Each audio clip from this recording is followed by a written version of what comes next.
Aralam farm block 3-ൽ കള്ളിച്ചെത്ത് തൊഴിലാളികളുടെ ഷെഡിന് സമീപം നാടൻ തോക്കുമായി 2 ചെത്ത് തൊഴിലാളികൾ അടക്കം 3 പേരെ ആറളം പോലീസ് അറസ്റ്റ് ചെയ്തു.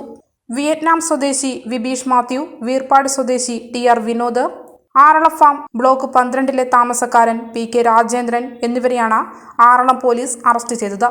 വ്യാഴാഴ്ച രാത്രി 7 മണിയോടെയായിരുന്നു സംഭവം. മണത്തണ സെക്ഷൻ ഫോറസ്റ്റ് ഓഫീസറും സംഘവും പെട്രോളിംഗ് നടത്തുന്ന സമയത്ത് 3 പ്രതികളെയും സംശയകരമായ സാഹചര്യത്തിൽ കാണുകയായിരുന്നു.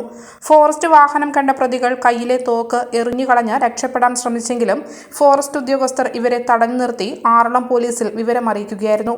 പോലീസ് സ്ഥലത്തെത്തി പ്രതികൾ വലിച്ചെറിഞ്ഞ തോക്കും തിരയുമടക്കം പ്രതികളെ അറസ്റ്റ് ചെയ്തു.